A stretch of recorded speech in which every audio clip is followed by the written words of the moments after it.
katika mitandao ya kijamii kwa maana ya ukubwa kama ambavyo unaweza kuwasilisha, ni tukio la Mheshimiwa Rais wa Jamhuri ya Muungano wa Tanzania na Amiri Jeshi Mkuu Mheshimiwa Dr.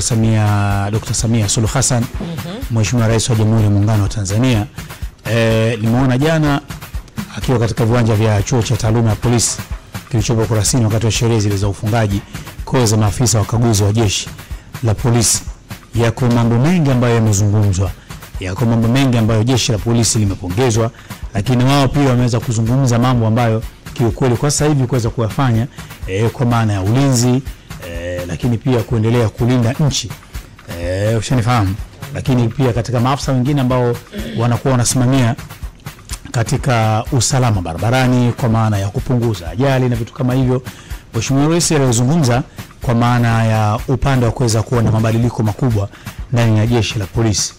Kwa hiyo haya ni machache kati ya mengi ambayo jana Mheshimiwa Rais Dr. Samia Suluhu Hassan alikuwa akiyazungumza katika ile maafisa katika mahafali yale. Tunajua sherehe zinakuwa nyingi kama ambavyo tunaona kwa faida ya watazamaji wetu ambao wanaangalia kupitia YouTube channel. Bwana Kitore ameweza kurahisisha mambo na anarahisisha mambo. Makamanda wakiwa wanahitimu. Na ninachokizungumza upande wa Mheshimiwa Rais kilikuwa hiki hapa. Kwa kweli tukisema ukweli, tunaanza kuona mabadiliko makubwa ndani ya jeshi la polisi. Kwa kweli. Na kushukuru kwa hadithi ulioisema. Umesema mambo ambayo yalikuwepo hayapo, lakini hata ukiangalia nidhamu ya polisi wetu, lakini pia utendaji wa kazi wa polisi wetu, manunguniko yaliyokuwepo kwa jeshi la polisi kwa kiasi kikubwa yamepungua. Hongereni sana sana sana. Na hivi ndivyo jeshi linavyotakiwa kuwa. Jeshi letu la polisi ndivyo linavyotakiwa kuwa. Vile vile kwa namna pekee ni kupongeze Mheshimiwa Innocent Bachungwa kwa usimamizi mzuri wa Wizara ya Mambo ya Ndani. Natambua kuwa hii si wizara nyepesi kuiongoza, lakini kwa muda mfupi ambao nimekabidhi wizara hii umekuwa mwepesi wa kujifunza na muonesha kuimudu. Hongera sana Mheshimiwa na timu yako, Katibu Mkuu na wengine. Hongereni sana. Nanyi pia ni mashahidi Nanyi pia ni mashahidi mpaka kinazungumzwa ama yanazungumzwa haya kwa ukubwa huu. Ndio. Basi na sisi tuongezee hongera kwa kile ambacho Mheshimiwa Rais ameweza kuwasilisha kwa jeshi la polisi. Lakini lingine ambalo Husna nalo pia ulilifungua hapa kwenye kipindi cha leo tena ni kuhusiana na mvua hii, hali ya hewa kuwa na mabadiliko. Mvua ambazo unaziona ambazo ziko hizi za mwisho zinaendelea kunyesha. Na mpaka ukasema kwamba hii ni bonus, na tumeshuhudia mpaka jana juzi Jangwani pale Gea mpaka pamefungwa papitiki. Na kutaka kujua kama mbona hali hili ya masika tumeambiwa bwana imekwisha. Tuliambiwa mpaka tarehe 28. Hii ambazo zinaendelea sasa hivi ni nini? Nini ambacho kinachoendelea? Na ndio maana katika kutafuta majibu hayo Bwana Hussein bin Ali Prof Paraz producer wetu alimtafuta Dr. Mafulu huyu kutokea TMA, mtaalamu masuala ya hali ya hewa, kutaka kujua nini haswa kinachoendelea kwa sasa. Mvua zinazoendelea sasa hizi katika maeneo ya mkoa wa Dar es Salaam na baadhi ya maeneo ya pwani ya mwambao wa pwani ya Bahari ya Hindi ni mvua za nje ya msimu.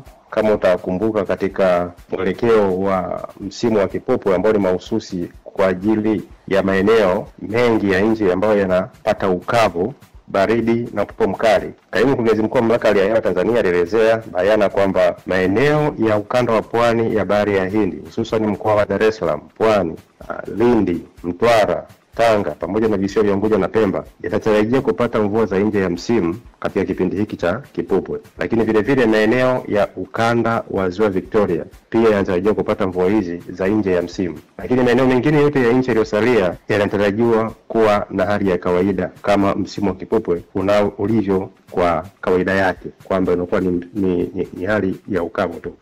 Kwa hiyo mvua zinazoendelea hizi katika maeneo haya sasa hizi ya mkoa wa Dar es Salaam sio kwamba ni endelevu. Tunatarajia kwamba kuanzia kesho tarehe 11 hali inaweza kurudia kama kawaida. Katika maeneo ya nyanda za juu kaskazini mashariki, nyanda za juu kaskazini magharibi, hususan katika maeneo haya ya Mbeya, hatutarajii kuwepo na mvua hizi za nje ya msimu, lakini tunatarajia kwamba hali ya ubaridi kuendelea katika maeneo hayo, kwa sababu kama unavyojua katika maeneo hayo ni maeneo yenye miinuko. Hivyo baridi katika miinuko inapokuwa inaendelea katika maeneo mengi ya nchi, kwamba tunatarajia kwamba baridi hii itaendelea kuwepo katika maeneo haya. Kwa hiyo tuendelee tu kufuatilia tabiri kutoka Mamlaka ya Hali ya Hewa Tanzania na kuweza kujua ni hali gani inaweza kutarajiwa katika maeneo mengine ya nchi, hususan kama kutakuwa na hali yoyote ya hali mbaya ya hewa, basi msisite kutufikia. Mmemsikia Dr. Mafuru tumemsikia na Richard Kitori tumemshukuru pia kwa jinsi ambavyo wanazidi hali ya hewa alotuonyesha sijui ya wapi mpaka tunaumizana vichwa. Hii wapi? Hiyo sasa ni taswira. Taswira kwamba bwana anachokizungumza na katika mazingira ya hali ya hewa, upepo, mvua, na ndio maana anachukua picha kama hizo ili wewe uweze kusafiri kifikra kwamba jambo ndio liko hivyo. Jambo ndio liko hivyo. Sawa sawa. Lakini swali lingine likawa kwamba Dodoma miezi hii huwa kunakuwa na hali ya hewa ya upepo na baridi. Sasa nini ambacho Gea? Upepo na baridi. Na tunakwenda huko. Gea tena chonde. Sio kafanya kama mambo ulifanya Mbeya. Ndio. Mchikavu maagano baridi kuna kuvua. Hivyo. Ukitoka huko ukiambiwa kule kuna baridi, chukua kabisa viapatanishi vya kuzuia baridi, jipange. Sema tu ndashafika kule tena baharini, unaanza kulitafuta nyavu wakati wote tuko majini. Hatari. Nafikiri umeelewa pakubwa. Nimekuelewa pakubwa mkubwa mwenyewe. Anafafanua kuhusiana na utofauti sasa. Kwamba kwa nini pengine mkoa wa Dodoma kwa sasa kuna upepo na baridi. Klimatolojia ya eneo la Dodoma na maeneo ya nyanda za juu kaskazini mashariki, maeneo ya kusini, nyanda za juu kusini magharibi, maeneo haya kwa kawaida katika kipindi hiki, hususan katika kipindi cha kipupwe, huwa na tabia ya kuambatana na upepo mkali wenye baridi, kwa sababu katika kipindi hiki migandamizo mikubwa ya hewa iliyo katika ncha ya kusini ya bara la Afrika huwa na tabia ya kuimarika. Sasa ikiimarika, ina tabia ya kuvuta upepo wenye kasi kubwa wenye ubaridi, kwa sababu ukiangalia kwa sasa katika ukanda wa kusini mwa dunia ambako kwa sasa hivi maana yake ni hali ya winter, yani ni hali ya baridi. Kwa hiyo migandamizo hii inapoimarika huvuta upepo huu wenye baridi kali kutoka huko kusini na kuileta katika maeneo mengi ya nchi yetu. Kwa hiyo ni hali ya kawaida kabisa katika maeneo haya ya Dodoma kuwa na baridi na upepo mkali katika kipindi kama hiki. Mmemsikia kwa hiyo ni hali tu ya kawaida. Mambo ya mgandamizo. Mambo ya mgandamizo na vitu kama hivyo. Sawa, lakini lingine nimeona Mama Njaidi na Geo namfahamu. Mama Hidaya. Na amekuja na ujumbe, unamjua nimeona akiwa anafanya interview na Karima Story. Mbona video yake imetembea sana. Na kubwa zaidi ni amekuja kutoa ushauri. Amekuja kuwakumbusha watu maarufu wasanii mbalimbali kwa maana ya zipo baadhi ya video na wapo baadhi ya wasanii ambao wameshathubutu na kuzungumza katika mitandao ya kijamii kwamba mimi mpaka kuolewa mahali yangu hapana milioni 300. Ushelewe? Wengine mpaka kusema milioni 400. Ndio, wengine 500. Lakini wengine kuonyesha ufahari wao jinsi maisha yanavyoishi. Nyumbani anafungua vitu vingi, mavazi na nini, furniture za dunia. Sasa yeye kuja kwake au kuzungumza kwake au kutoa ushauri wake ni kwamba tumeshaona kuna wenzetu wanapitia changamoto za maradhi na vitu kama hivyo. Nafu wanakuja kwa wananchi kutaka tena wananchi wa msaada na vitu kama hivyo. Kwa hiyo nafikiri dhumuni lake lilikuwa ni kuweza kuwatahadharisha. Haya mambo milioni 300 kuonyesha maisha yako ya juu, lakini kiuhalisia maisha yako bado, yani unachokifanya na uhalisia vitu tofauti. Ni heri usifanye ili watu wajue kabisa huyu ni sisi, ni mwenzetu. Anachofanya ni kutuelimisha na kutuburudisha katika jamii. Susha nielewa sasa anapokuja kuzungumza mtu mzima inabidi naye apewe nafasi, lakini pia asikilizwe. Ndio maana yake nafasi ya ushauri. Huyu hapa Mama Njaidi. Tunapozungumza kwenye media tuseme na kubakisha. tusiseme maisha yetu yani mpaka ndani zaidi. Unaweza kujitangaza leo mimi natumia kitu cha thamani ya shilingi fulani. Leo mimi na nguo mpaka nazifanyia mnada, nauza. Leo mimi na ndugu zangu wako nje naenda kupumzika. Alafu unapata changamoto, unalalamikia labda wasanii wenzio ama majirani zako ama wafanyakazi wenzio. Wakati umesahau kuna vitu uliposti kuwa wewe uko vizuri, huwezi kuwa na tatizo lolote. Yaani sio tu kama ulisema niko vizuri, lakini vile ulivyo viposti vinaashiria kuwa wewe uko vizuri. Kesho na kesho kutwa wanapata tatizo, unataka msaada, watu wanarudi nyuma. Wanasema huyu mbona aliwahi kusema yeye yuko hivi anafanya hiki na hiki. Huyu kweli anahitaji msaada huyu. Wanaonekana watu ambao wanahitaji msaada na wanasaidiwa. Kwa hiyo tujifunze kusema na kubakisha akiba ya maneno. Tujifunze kuhesabu kuwa wafanyakazi wenzio sio ndugu uliozaliwa nao. Wanaweza kukusaidia kwa kiasi chao wanachoweza. Kingine tuwakabidhi ndugu zetu. Kwa hiyo tusizungumze na kuwapiza watu kana kwamba uliahidiana nao wale watu kuwa mimi nitakapopata tatizo mnifanyie kitu fulani. Hapana, mimi ni mama, mimi ni kungu, naweza nikasema hivyo. Napoona mtoto ameteleza lazima nifunguke nizungumze. Mama Njaidi. Ndio. Nafikiri ujumbe mmeusikia. Ujumbe mmeupata. Maneno ameyatupa. Anatumia ujumbe watu wote, sio wasanii tu baada ya kumsikiliza.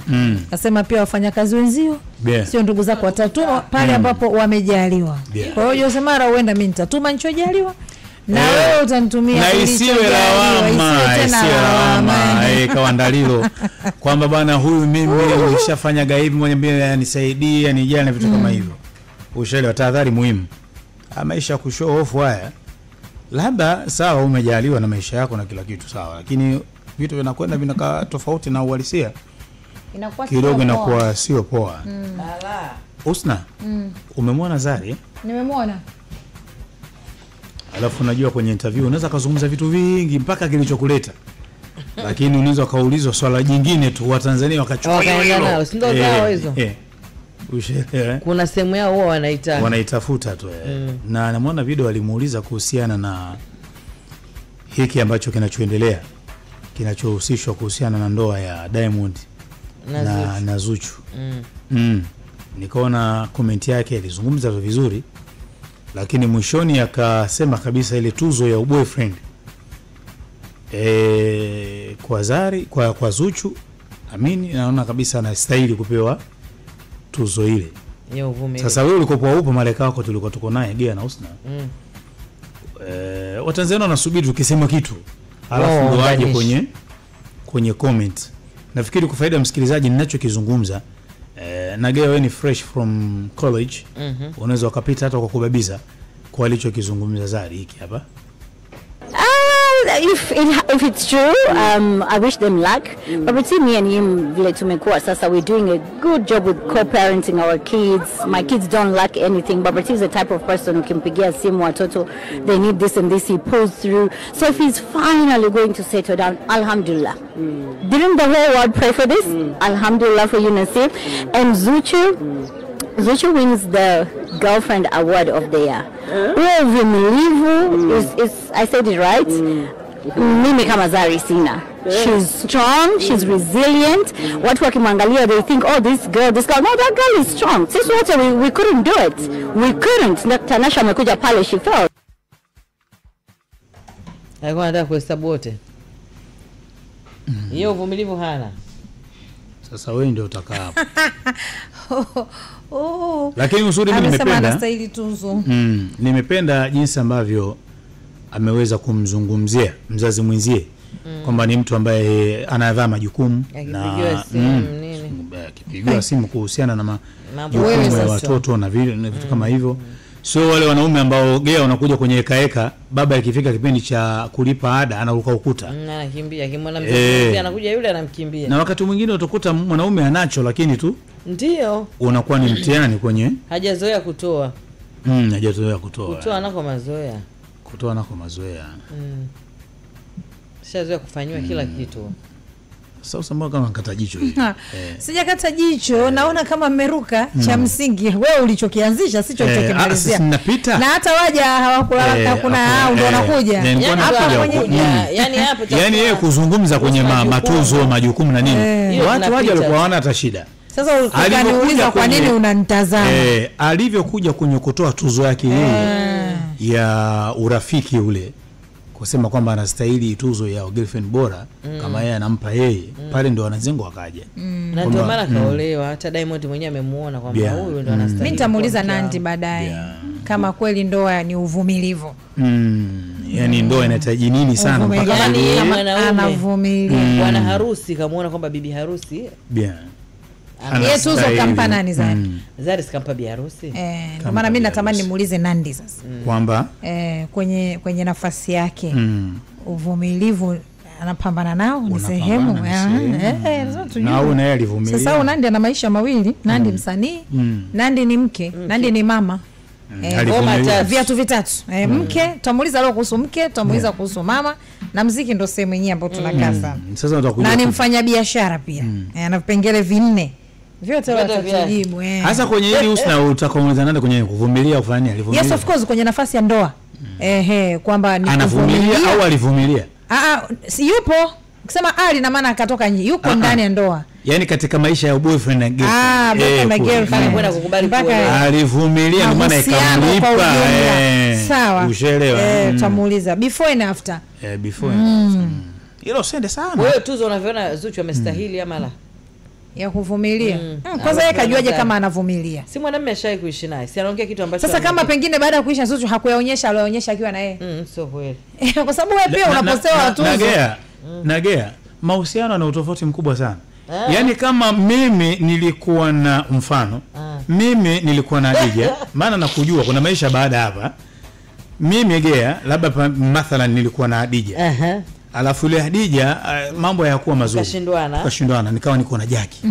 Yaani usitegemee ile maisha nayoishi na Hadija, nitakuja kuishi na Jackie. You never know.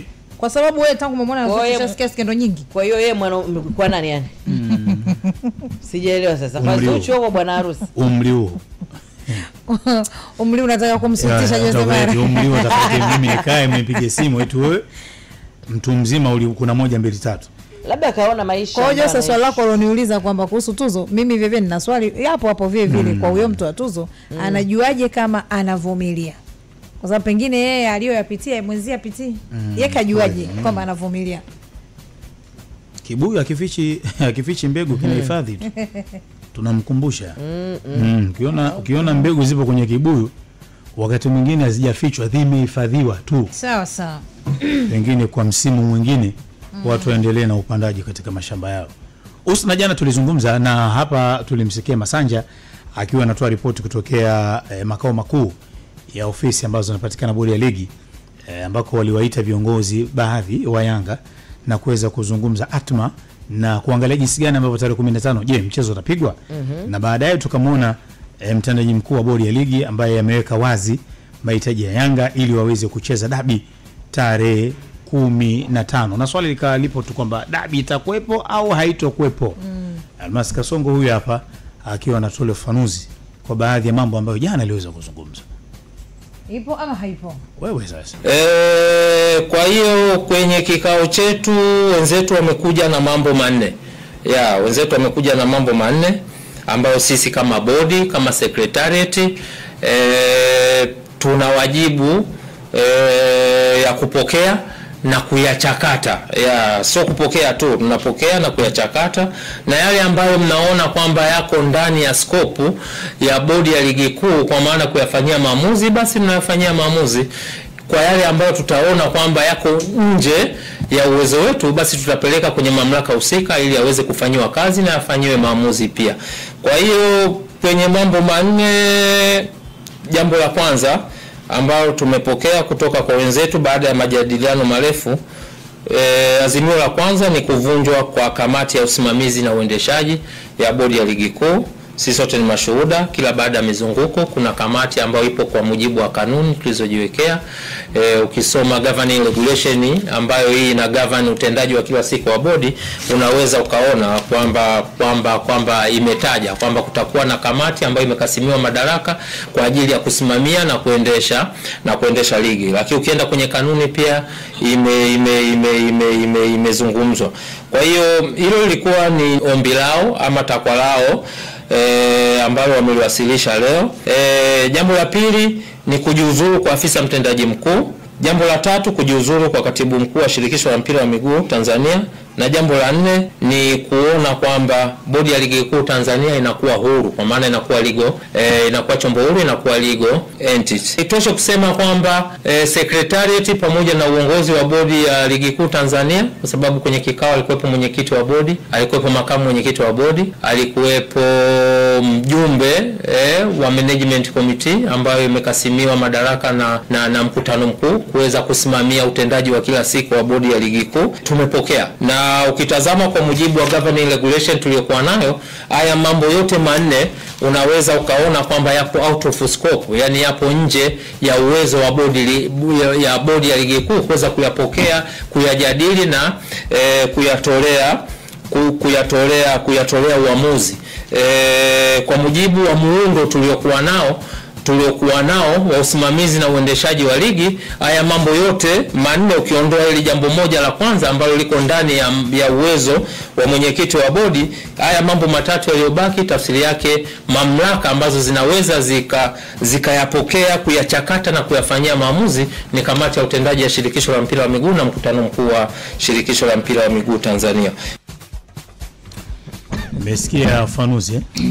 Tumemsikia mambo ya kuchakatwa na utaratibu, lakini mapendekezo ya klabu ya Yanga kutaka kwamba bwana nini kifanyike ili wao waweze kushiriki kwenye mchezo huo, wakimtaka mpaka mtendaji huo mkuu huyo ambaye namshuhudia kwenye YouTube kwa msaada wa Richard Kitoli, huyo Gea na Usna ambaye mnamuona huyo pia anamtaka akae pembeni. Pia Yanga anamtaka wewe atoke Almas Kasongo. Lakini katibu mkuu wa shirikisho na pia akae pembeni. Anafuza tu kazi. Yanga nao. Jamani. Ili mradi tu. Lakini baadaye pia nimeona msemaji afisa habari wa Yanga Alikamwe naye aliweza tena kuonyesha msisitizo. So unajua kuna ule mkutano unafanyika wazee, yakatolewa mashauri, yakatolewa mapendekezo, na yeye pia akaja akawekea baada ya kikao kile. Hii ni sehemu tu ya kupitisha ya msemaji afisa habari wa Yanga. Kama haya matatu hayatafanywa kazi, kama kamati ya uendeshaji ya ligi haitavunjwa na hawatajiuzuru, kama afisa mtendaji mkuu wa bodi hatajiuzuru, kama katibu mkuu wa TFF hatajiuzuru, klabu yetu ya Young Africans msimamo wake ni huu: hatutashiriki mechi namba 184, hatutacheza mechi zilizobaki za ligi msimu huu, 2 zilizobaki. Klabu yetu haitashiriki pia ligi kuu msimu ujao. Yaani sio kwamba ni hapa. Hatutacheza mechi namba 184, hatutacheza viporo viwili vya ligi vilibaki, hizo mechi 2 za ligi, na hatutashiriki rasmi ligi kuu msimu ujao. Taratibu nyingine zote zinaendelea kwa kamati tendaji. Tutakwenda wapi, tutafanya nini, tunajua cha kufanya. Usna. Mambo mazito, mambo serious. Usna. Ulisema kwamba hizi mvua ambazo zinanyesha sasa hivi ni bonus. Sasa nafikiri hiyo pia umepewa na bonus. Maana mambo mengi mpaka mwakani. Ligi mwakani hawachezi. Viporo vilivyobaki mechi 2 havitomaliziwa. Na kingine nini kataja vitu vitatu. Sina dabi haichezwi pia kasema. Si sawa, mechi namba ngapi sikataja hapa? 184.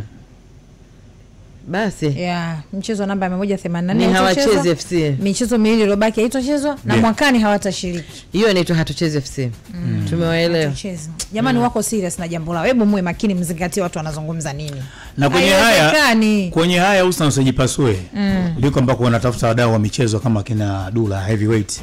Kutaka kujua bwana kwa haya ambayo yanaendelea. Mbona mambo yanazidi? Mbona yanazidi?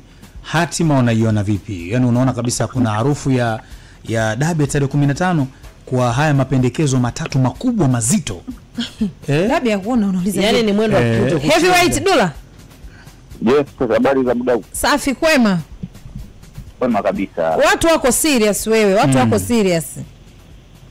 Na dhamira yao, watu wako serious na ujue kabisa kwamba wanachokitaka wanakimaanisha, hawajakurupuka. Mambo matatu. Hawatacheza dabi. Manne. Ni manne. Wanataka kamati ya masaa 72 iweze kuvunjwa. Ndio. wanataka mtendaji mkuu wa bodi ya ligi ajiuzuru, manake Almas Kasongo mtendaji wa TFF. Pamoja na ya nne ni kuna umetoa agenda 4, ngoja niangalie hapa, lakini sawa. Lakini kwa by the way hayo wanayotaka. Asubuhi hii Simba pia wametoa taarifa. Simba nao wametoa taarifa asubuhi.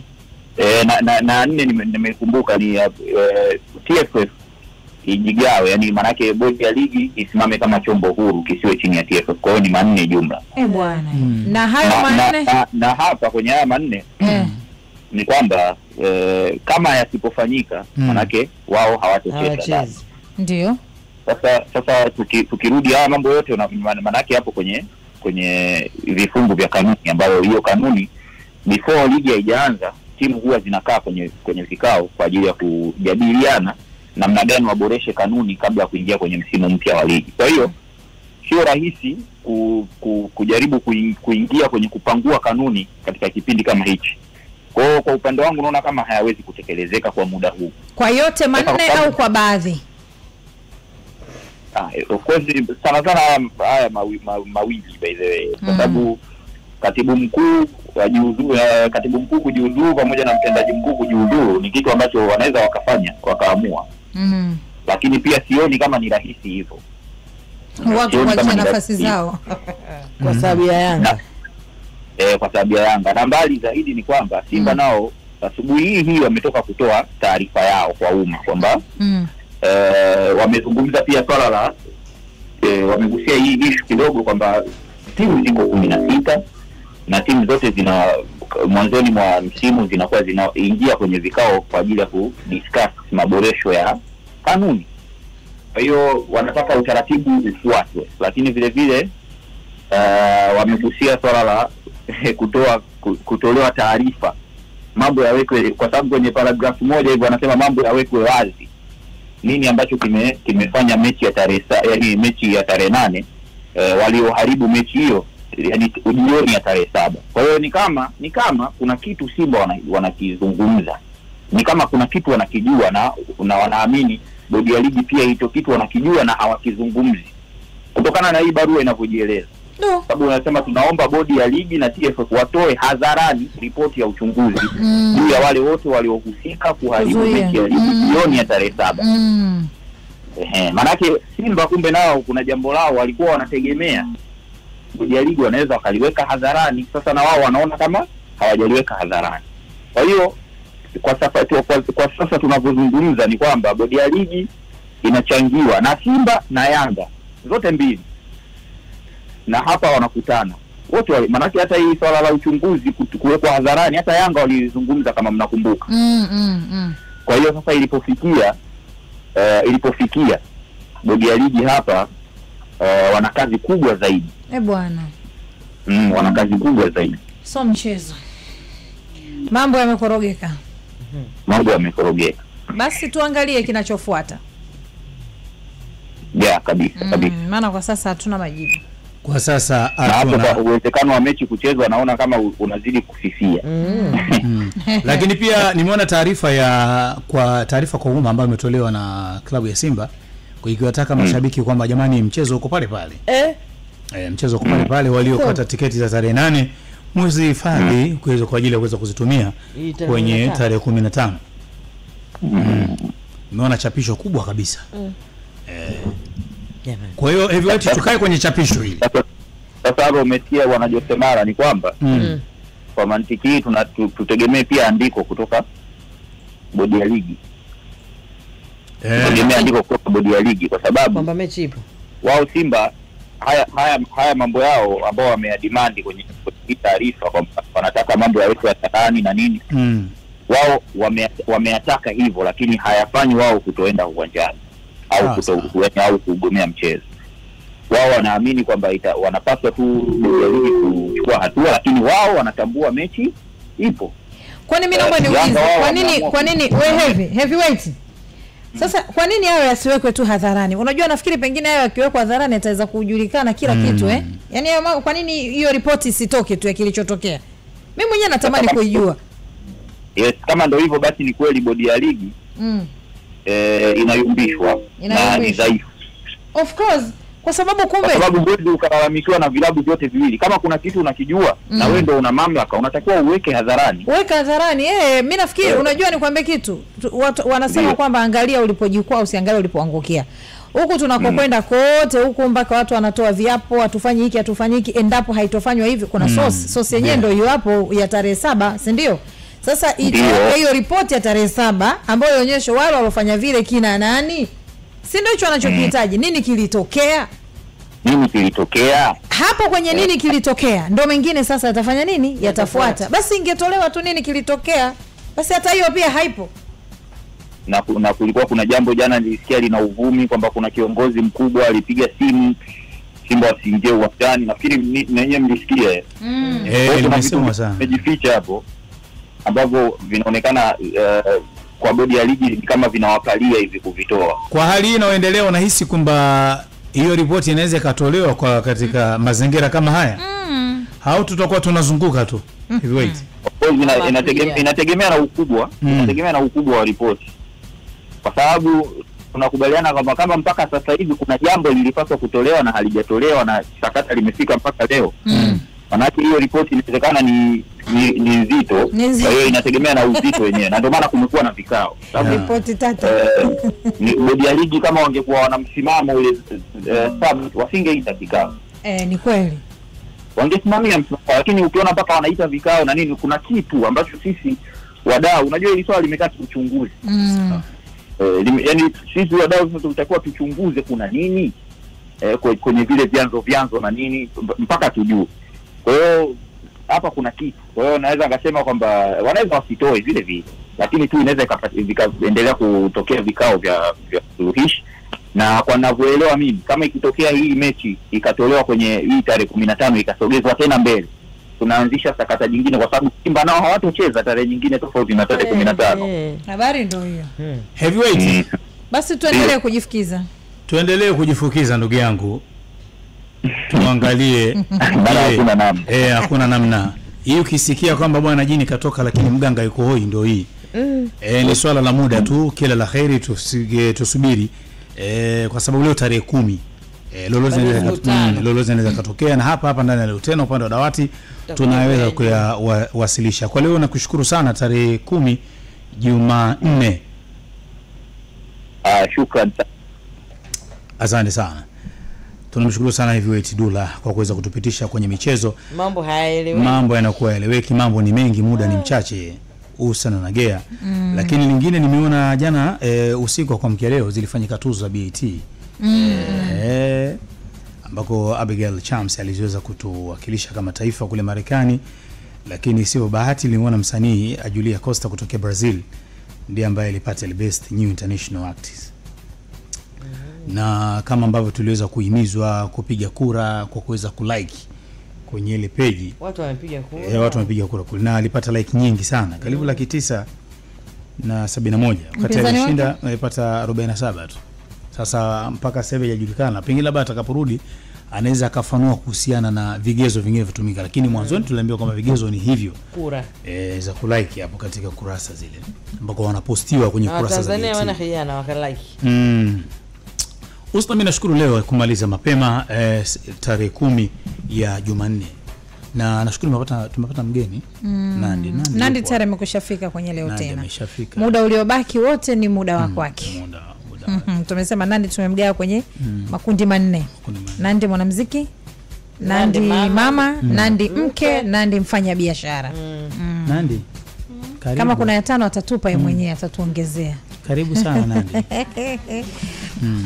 Ungejua usingekaribia anapokaribisha Jose Mara. Karibu sana Vibega. Ndio. African Princess. Sauti zinapogeza za chini zile. Yaani wakati mwingine hata mimi tunasikia, yani Gia anaweza asisikie, mimi tukasikia. Mnaongea mimi hapa naweza nisisikie. Usisikie. Midomo ifunguki. Kweli. Anafika tu namwanzishia kwenye upande huo. Nandi. Maana Pole kwanza. Nisikia umenani umepoteza pete ya ndoa. Nimepoteza. Umepoteza. Mpaka leo nimeona hujavaa nyingine hata kama yani hata leo mpaka leo umekuja hapa studio hauna pete nyingine.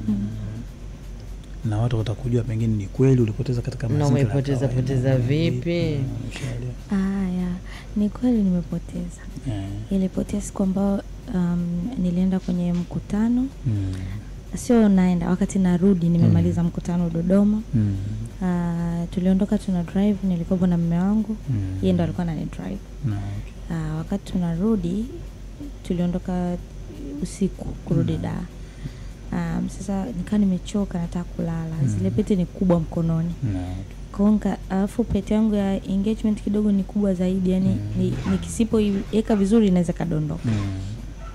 Kwa hiyo wakati nataka kulala nikazivua, nikaziweka sehemu ambapo watu wanaekaga soda nini pale mbele pale. Nikazitumbukiza. Nikalala. Ukiwa na mwezio? Nilikuwepo naye. Anajua. Kwa hiyo tulipofika nyumbani, usingizi ule, mimi nikashuka zangu nikaenda kulala. Kesho yake asubuhi yeye anataka kutoka, ndio aka choose kutoka na gari hiyo. Kwa hiyo nikamwambia nitolee pete kwenye gari. Akaambia mbona sizioni? Zipo kwenye gari nimeweka, si unakumbuka? Akaniambia yeye lakini sizioni. Mwaka ni gari ilitoka. Kumbe ilitoka. Dereva alikuja akaichukua asubuhi. Ilikuwa ni wakati wake wa service, ikaenda kufanywa service na kupelekwa kuoshwa. Sasa hatujui ni sehemu ya service au ni sehemu ya kuoshwa, ndo imechukuliwa nani kachukua. Kwa hiyo nikamwambia basi tena hiyo ndo imeisha hiyo. Kama gari ilitoka afu na pete zime ndani, kwa mtu yote akiona lazima ingeta macho. Kwa akaamka akatoka akapitia sehemu zote hizo. Akampigia dereva akaenda akapitia sehemu zote hizo. Kwenda kuongea nao na nini. Kwa tukasubiria kama siku 3 hatujapata mafanikio, ndo nikaitangaza. Na mpaka leo hujaipata? Mpaka leo. Zina thamani shilingi ngapi? Najua mwenyewe alonunua. Au hujamuuliza? Utamuuliza kweli mtu, umenipaisha pete ya engagement hii? Baadaye sio siku ile. Baadaye uko mbele. Yaani inacheza ngapi? Around ngapi? Kwa zote mbili around zinaweza zikafika hata 12, 13. Huyo mtu sika atafika huko kwenye kuuza, afiki huko. Sidhani. Hawezi kufika sababu hajui thamani yake. Akifika 3 tu kajitahidi. Afiki huko. Uona kwenye 3.